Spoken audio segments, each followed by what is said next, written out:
Welcome back to Bombastic Nation and Ting and Ting and Ting. I'm Mr. Jag and I'm back with some more Vibe 4. Yeah, we're continuing the whole Rome Julius Caesar series. You know what I mean? This one is called the Battle of Sabis, 57 BCE. Let's see what these Romans are up to here. Alright, let's YouTube and simmer. In the year 57 BCE, Julius Caesar was in the first phase of his 9-year campaign against the Gallic peoples.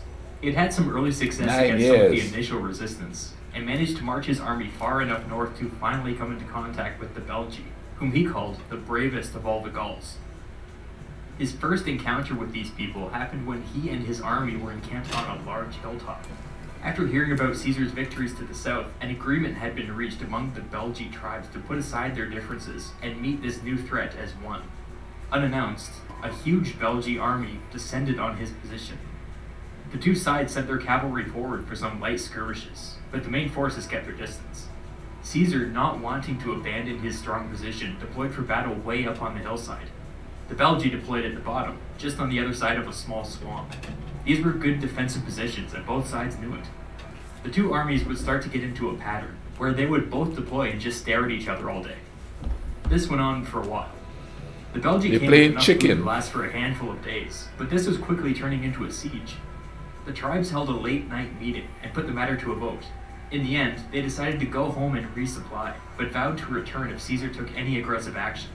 This is much easier said than done. But what an incredible turn of luck for Caesar. The next day, the Belgae army just melted away in front of him. After a couple of days, Caesar set off after the largest and most formidable tribe, the Nervii. The Nervii had been the chief opponents of breaking up the Belgae coalition.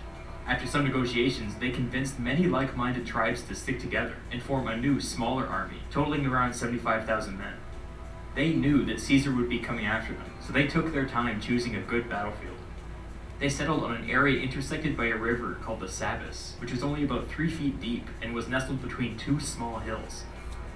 One hill opened up onto a wide open plain, and the other turned into a dense forest. The Belgae army crossed the river, slipped into the forest, concealed themselves, and waited.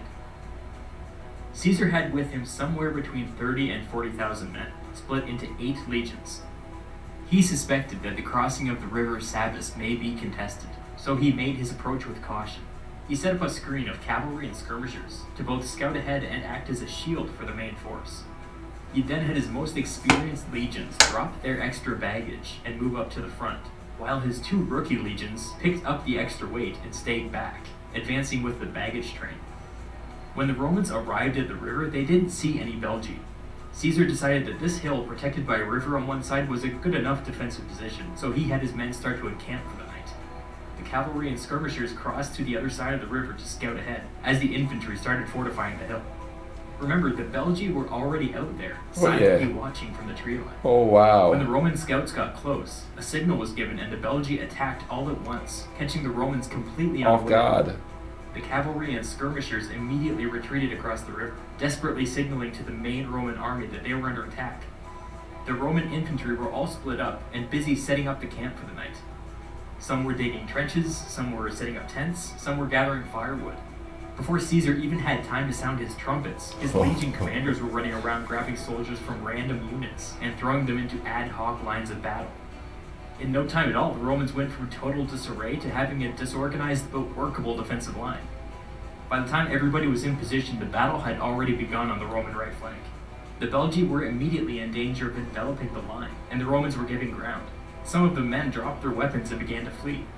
Caesar arrived on the scene, jumped off his horse, picked up a shield, and ran into his infantry, shouting encouragement and getting his men to wow, they don't do that no more these days. He was successful. The Belgae advance was stopped, and both sides paused for a moment to catch their breath.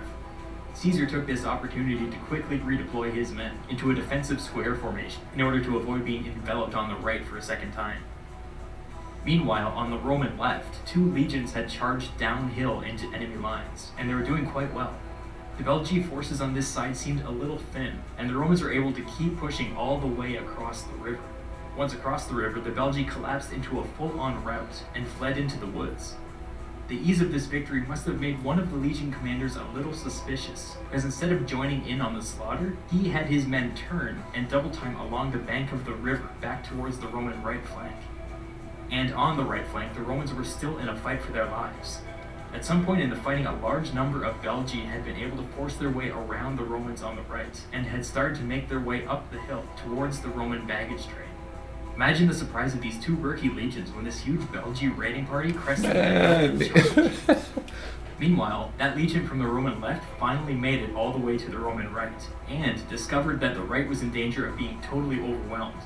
Despite being completely exhausted, this legion entered the battle for a second time and charged the Belgae rear. The Belgae made a heroic last stand, but the writing was on the wall. Eventually, they were all killed. Wow. And speaking of heroism, the two rookie legions had now officially entered the battle. After the Belgae charged, the fighting got absolutely ferocious. The Roman defensive lines broke down pretty quickly, and the whole thing turned into a giant free-for-all. It got so bad that slaves and civilians from the baggage train grabbed weapons and joined the fight. The Roman skirmishers and cavalry, who had barely escaped with their lives at the beginning of the battle, noticed what was happening and ran back to help.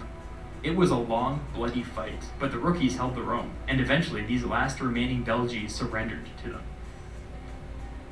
We don't know how many Romans were killed, but it was probably a lot.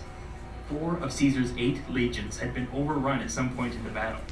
In one anecdote, we're told that the 2 legions on the Roman right lost almost every one of their centurions. This explains why some of the men broke and ran. With this resounding victory over the Belgae, the first phase of Caesar's conquest of Gaul came to a close. Years of bloody campaigning remained, but this was the most extreme the fighting got until the Battle of Alesia, many years later, when the Gauls would make a valiant last stand against their new occupiers.